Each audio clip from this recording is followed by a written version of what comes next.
Hello, everyone. Welcome to my talk.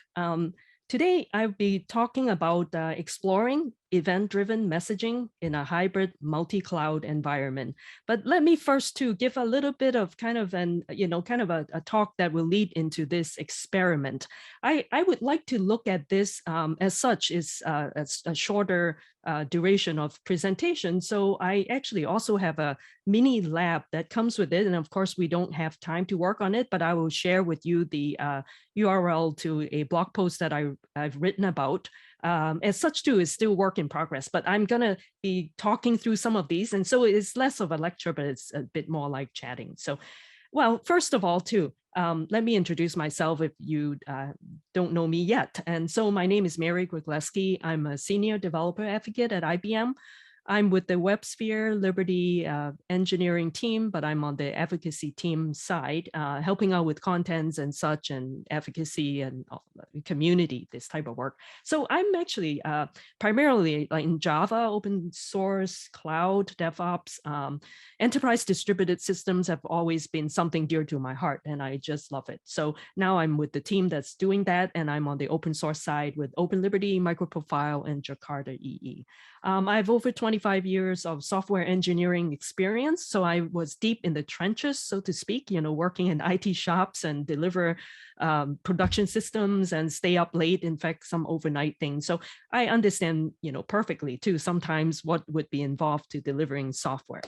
So that's about me. I'm also a very active community builder. So I'm the president of the Chicago Java Users Group, and we're also a partner here with this conference. So again, very honored to be here, and thank you again to the J4K organizers.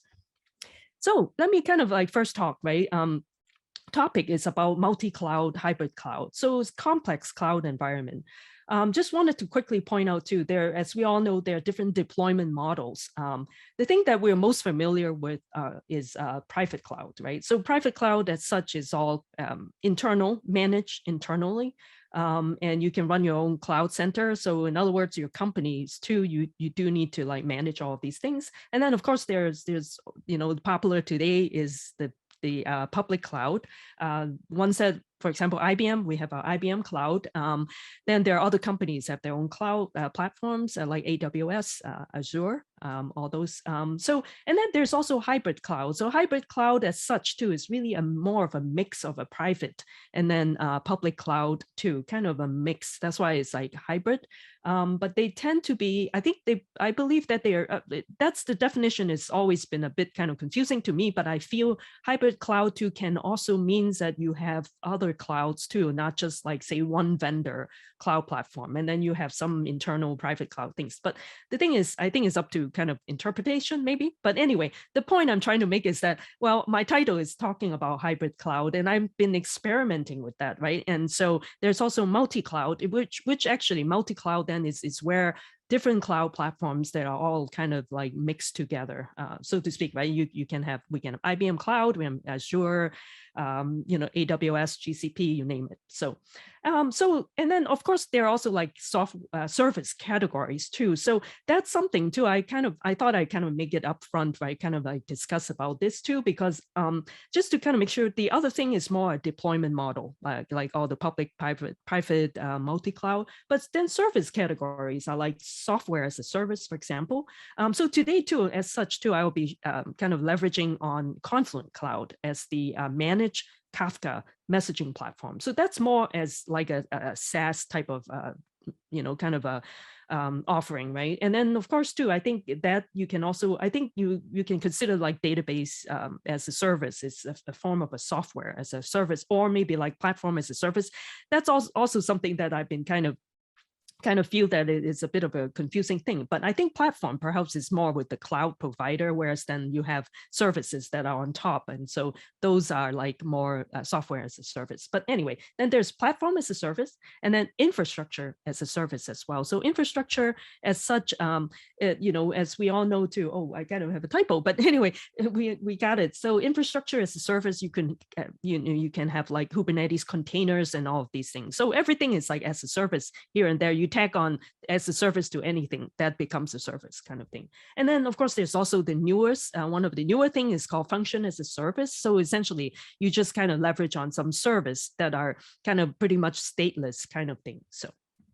Okay, so let me kind of go to my next slide. So then talking about all of these different clouds, right? And of course, too, there are like different ways to communicate over the wire. And I'm specifically, too, today is kind of focusing a bit on the application layer. So that's the event-driven messaging. But let's kind of first take a look too at what are some of the other, kind of possibilities of doing messaging, right, on an application layer in a hybrid cloud or even like multi-cloud or any kind of cloud scenario. I like to bring up to a web service API. So what are some of those, right? We know that REST is kind of almost like everywhere, common, making use of HTTP. It can actually have REST over SOAP as well, for example. But the thing is too, is that REST is actually the representational state transfer. And so if you implement those APIs, they are RESTful services that you can be using there in the form of APIs. And then there's also SOAP, which I just mentioned. So SOAP is very much an XML-based data transfer formatted, kind of, quite wordy in my opinion, but I have I've worked with SOAP, so I understand too, but they are kind of early form, kind of precursor to microservices that is today. So that's a kind of SOAP.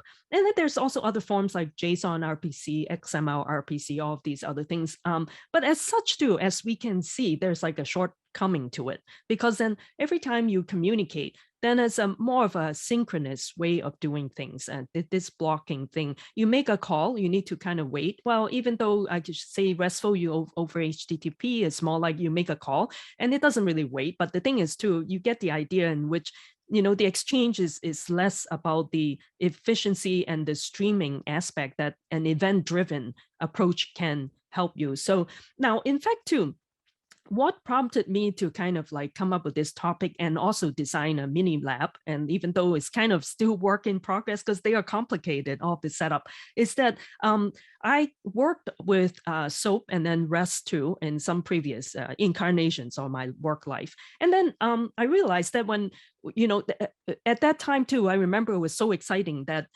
any kind of, a software system, you can essentially publish your APIs. So these APIs can become like publicly consumable, right? You can kind of go to weather.com, right? And you want to say, I want to set up some kind of dynamic data kind of reading from a weather.com service. So by the way, weather.com is a great service that is also like part of IBM too. So it's really nice, right? Then all of these calls you can make their RESTful APIs. You can do GET, and usually you do GET, get all these information. But then I'm thinking, what about event-driven messaging? Can they actually have a sort of like a publicly consumable type of setup? So then it's kind of, the concept would be like similar to, we actually have API services, but they are event-driven. So in other words, it's a bit more, more efficient is what I'm thinking. Perhaps you can still, maybe there are already, this kind of services out there, but I'm kind of curious to see how it can be done. So that's what it prompted me to kind of do an experiment on, how about if we actually have event-driven produced, or event-produced type of messages that get published, that I can actually, publicly kind of connect to it, as a, say, Kafka. So here it is, right? That's what I'm like thinking, oh, let's use Kafka. Is like the almost like number one choice today of doing messaging, right? You do pub/sub type of messaging, and it's really used by a lot of companies everywhere too. And I see a question, how to gRPC protocol for service-to-service communication. Oh yeah, that's right. So gRPC. So as such too, gRPC, I actually have done some, but I cannot speak to it right away. How about this, Anurag? Let me get your name and I'll talk with you after, okay? Then we'll kind of experiment with that too. But as such too, the gRPC protocol is pretty much like the remote procedural call, like the traditional way. So this one is, I think it's the Google way of doing it. And it also require protobuf in terms of you need to like define all the data. So that's protobuf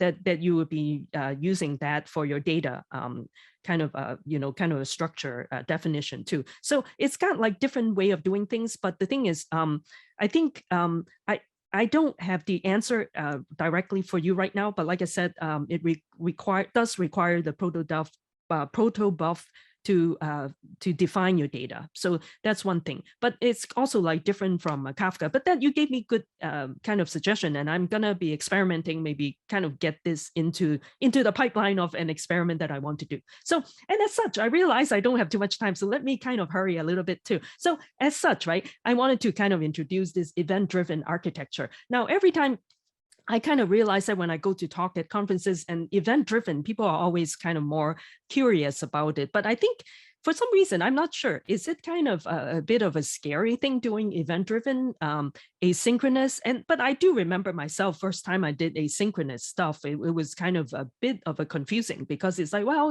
I'm expecting this, and then how come it isn't, happening? But of course, too, if you do asynchronous thing, you are usually too, when you issue a request, the request is going to be requesting some data that isn't even there. And you are already like, okay, I issue the request and I go away and do something else, because see how efficient that is, right? It's kind of nice that way, right? So it's kind of a bit of a strange thing. And of course, too, well, I shouldn't say all strange, but it just requires a bit of a paradigm shift, because we are all trained in the synchronous mind, right? When we do things, we're like, we want this, we send a request and then we wait, twirl our thumbs, wait, and then the request comes back. That's what we are all trained. When we first do our programming in BASIC, for example, I did that. So it's kind of all synchronous. So often telling us to do asynchronous, and then you kind of issue the request and you walk away, and then it's like, well, where do I get things? How do I debug it? And that's another thing. So anyway, my point is that actually is event-driven is more of a natural way of doing things. Yeah. Okay. Yeah. And so yeah, like I was being reminded, I need to hurry up a little bit. So, okay. So like I said, event-driven is what I feel would be the thing of the future. Is not quite as common yet, but I think, this is time. This is the right time for all of us, to advocates like myself and other researchers and engineers, to kind of experiment and see where we can be brought to, right? So again, right, I'm kind of showing these slides is event-driven architecture. And I feel too, because we live in a world, it's not just like we do this and we stop and not think. So it's most of the time, it's like, okay, I'm gonna like go shopping, and in the meantime, I'm gonna stop by this store and get something. So I have to wait, kind of like that, right? And yeah, so Neil, you're right. We're using event-driven architecture in embedded systems. Yeah, back in the early 2000s, exactly. Yeah, well, it is very true. Embedded systems, they are very much a lot of event-driven, and also too with Erlang too, right? Erlang, if you're familiar, right? Then Erlang has this actor model that's actually is catered for doing telecommunications. So yes, that is a very much kind of event-driven type of thing, the sender receiver kind of thing. Yeah, it is already there, but I think those times the event-driven is slightly not as fully kind of designed to fit into today's cloud native world, in which we look at it, right? There are multi-clouds, and how do we talk? How do we communicate? There are multiple replicated components. How do we keep all of them in sync? That type of stuff. So yeah, so it's in fact quite kind of exciting. So anyway, I was going to say that, okay, event-driven architecture will be great if you're doing workflows, I believe, because then a lot of things too is kind of a self-driven. You can think of it more like self-driven. And earlier I did a talk too, is making use of, for example, Saga pattern for doing like long-running transactions. That type of thing is pretty much, you can use an event-driven approach, because it's like you don't need like a central coordinator to kind of coordinate things. Well, kind of, I'm kind of a little bit lying, because you still need some kind of leader election algorithms in there, but it's kind of strictly speaking though, but that usually the leader election thing is being done inside your framework, is a bit more of an kind of an implicit kind of services that's there. But anyway, the point I'm trying to make is that using event-driven is probably good, because then you can rely on you subscribing to messages, events that you're interested in. And then once the events come, then you'll be kind of like kicked into action, doing whatever it needs to do. So, okay, so it helps with asynchronous processing. It frees you up to do something else. It's an idea of decentralized processing, very loosely coupled, and it fits very well in today's cloud native environment. So if you look to, I won't get into all of the details. The 12-factor application is advocating for serverless, all of these things fast. We need fast every day.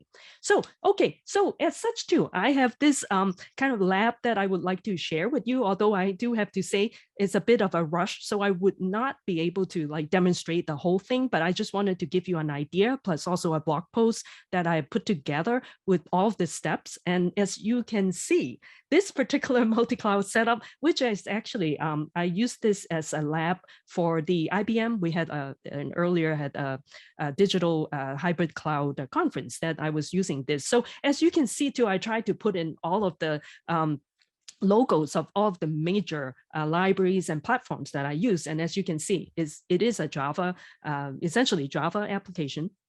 But they run, it was actually multiple application, because here you can see, right, we have Kafka. Kafka is the connecting piece. And what it does is it's basically provide the platform for you to do message communication. So Kafka will be like doing the producing. So on the producing side, in this particular experiment I've done is that I'm using Confluent Cloud. And so that's a managed cloud platform, managed Kafka cloud platform that you can actually hook it up with either Azure, AWS, or GCP. So, and then I believe too, IBM probably is also working with Confluent Cloud, because we are starting to kind of collaborate on this too. So, but for now, this is an experiment. I've set up a Confluent Cloud on Azure. And then basically too, I have a Kafka topic that I can produce messages from it. So, and then, okay, so on the consumer side is what I have in here, is that I have essentially is a Jakarta EE compliant application, because I'm leveraging on OpenLiberty, which is the best cloud native library in the world. I'd say, right? It's based in the very proven WebSphere engine in it too. And don't be fooled by it. And I think I've spoken to folks at conference. They were saying that, well, WebSphere is kind of old. No, it's not old. We have kind of transformed ourselves. It's a lot, kind of slick than you think. So please do give it a try if you haven't already done it. And I'm doing my Twitch stream every Wednesday, and I've been touching upon that. I think folks are kind of excited. So anyway, but that's something I wanted to tell you about first. And so OpenLiberty, and then and also too, OpenLiberty integrates very well with MicroProfile. As you can see too, MicroProfile is a very flexible cloud native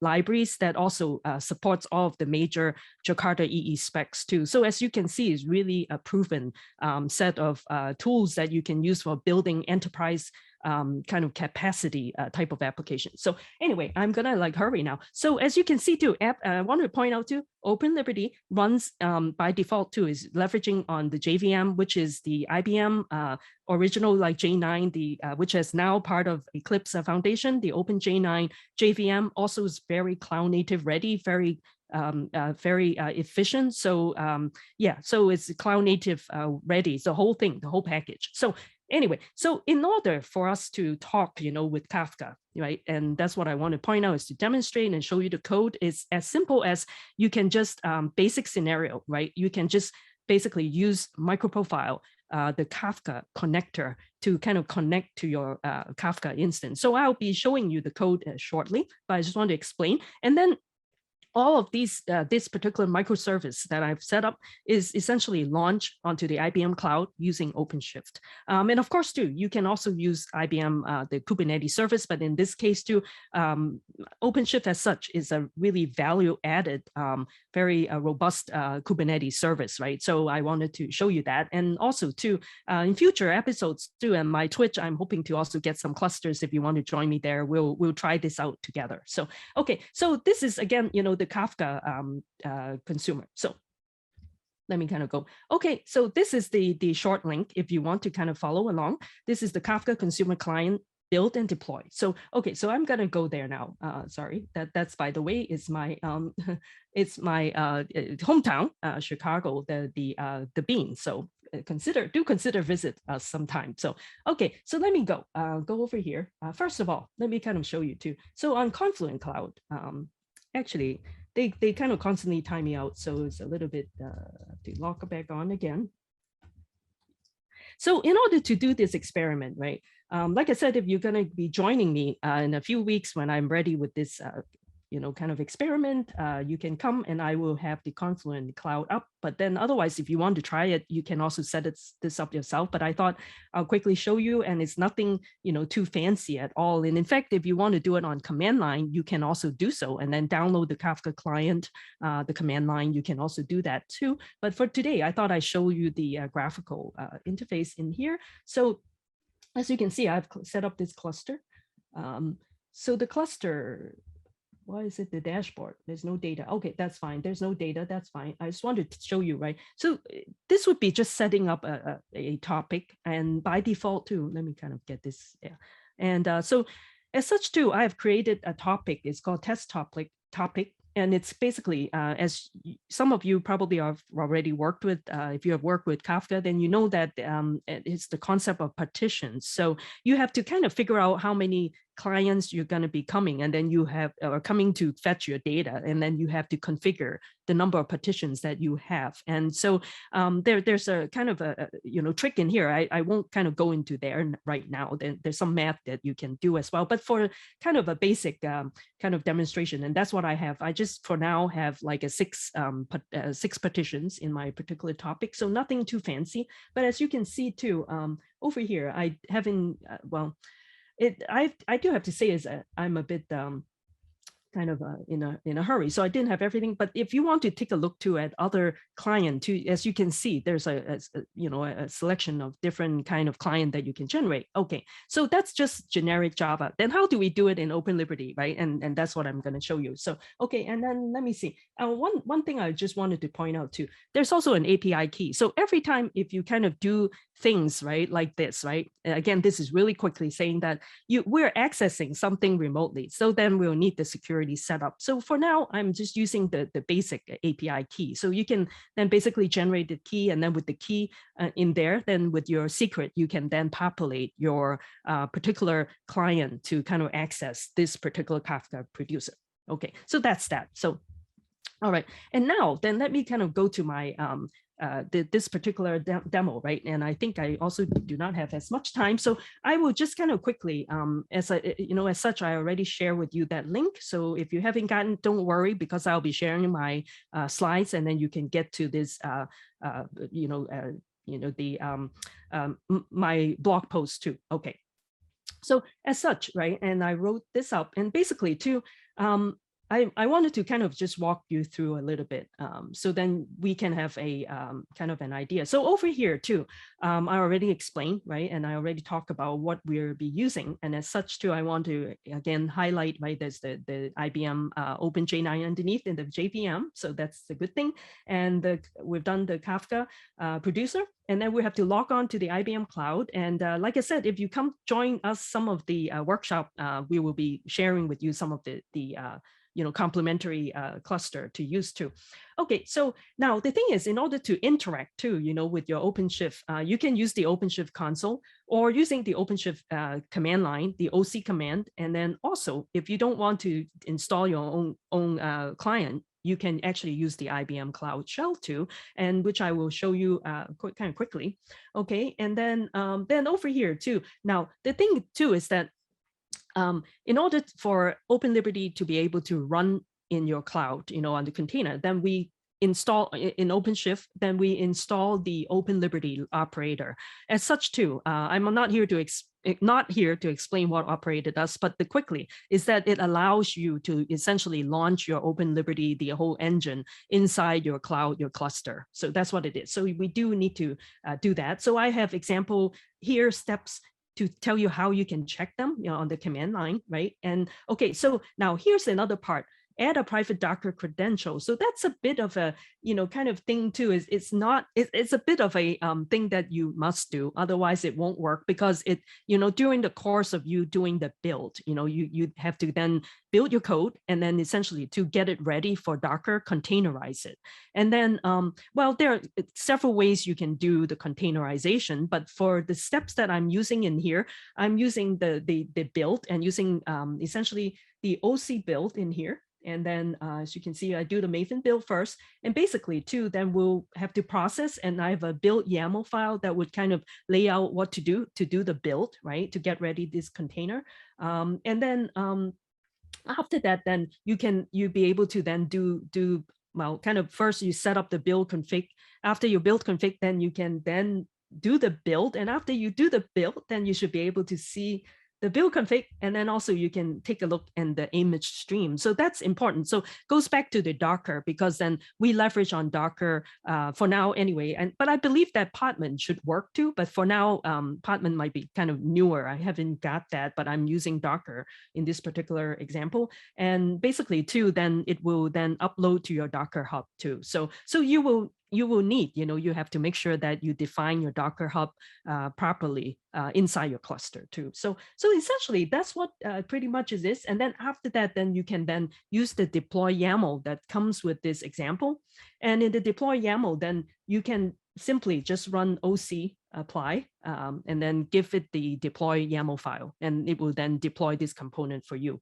And so as such too, I've documented all of these things. And also too, and then you're wondering, well, how do I connect, to a remote Kafka? So here's the thing. So let's take a look. Let me go into the code and show it to you now. Okay, so inside the code, inside the blog, I talk about this particular, my repository. So you can kind of go there by reading the blog, you can get to it. So, and for now too, I'm just naming it inventory. I'm going to be updating the my blog too accordingly, because there's actually a lot of steps in here and took some time. But I wanted to point out too, in any Open Liberty your code, you'll have your Java, the regular Java directory that contains your source code and your test source code. And then there's also the Liberty config file too. So we'll take a look. So server.xml, as you can see in here. As you can see too, I won't go into all the details, but these are all of the particular kind of feature that I'm using for my Open Liberty this particular application. And you can see too, I can leverage on MicroProfile. We have health, MicroProfile config, and also the MicroProfile reactive messaging. And that's the one that's actually enable us to talk, essentially implements the Kafka connector to be able to then talk and connect with the Kafka producer. So that's important. Okay, and then the rest are kind of pretty much standard, for you to define all the ports and everything. As you can see, we separate out all of these values, from the code itself to make it a lot more manageable. Okay, so let's kind of go back in here. This one, and also actually I wanted to show you quickly, because I really don't have time. And so inventory, and so sorry, this is scripts. Wait. Okay, it's inventory, is source main. I'm sorry, it's source main, and then I'm so sorry. Okay, so this is the one, and how do we connect, right? So as such too, you can then basically specify in your MicroProfile the configuration file, and essentially too, you can see there's a property called liberty-kafka.bootstrap servers. So you can have multiple, you can specify multiple connection too. So in our case, I'm also testing a local. So I'm using localhost :1993. That's my local version. And then I also have the one that I was just showing you, my Confluent Cloud. So you can find that string on your Confluent Cloud directory. So, okay, so very quickly, then let me kind of step through in here. All of these things, right? We have like incoming, because we're going to be, we're going to fetch the messages. So they're incoming. So these are connectors, Liberty, Kafka. And then the topic is, oh, actually, I shouldn't be showing you that. I'm sorry. I kind of mixed in something. Test topic is the one. I'm sorry. So over here, connector, as you can see, mp.messaging.incoming is the test topic. So in your code too, we're using annotation to indicate it's incoming. And the connector is Liberty Kafka. And then the topic name is test-topic, as you showed you earlier. And then these are very important too, is basically a deserializer for the key and also for the value. So, okay, so for us, we're not doing anything unusual, just string. So we can then leverage on the Apache Kafka common serialization string serializer for both. But otherwise too, if you're doing complex objects, you can actually write your own serializer as well. Then you can specify them here. But like I said, I pointed out in here. And this one, you want to also say the group ID. That's the test topic reader. But as such too, the grouping has to do with if you have multiple Kafka consumer clients consuming at the same time, then you do need to have some differentiation too. So that's another thing we can kind of discuss more if you come to my Twitch stream later. Okay, now this part is essentially the SASL, as you can see, is all the security related thing. And right now I don't mind because this is just for tests. So I'm kind of showing you that the Java authentication, the configuration, and it's basically using SASL, SSL, and TLS version 1.2. So that's essentially what would be needed. So to kind of set your microprofile up properly. So it's less code. It's not really that much code. So, okay, so let me kind of quickly go back to my slide. So then we can kind of finish up this resources and link. I just want to thank you all. My blog post is there, that particular link, if you want to get more. There's also an article written to talk about microservices with MicroProfile reactive messaging. And then all of these other things, and my live stream on Twitch every Wednesday. Please join me, Wednesday 1:30. And also join our expert TV, sign up with our IBM Cloud. And with that, I think I'm almost time. So wanting to thank you, everybody. Please connect me on Discord. I would love to continue the conversation. Thank you. So, okay.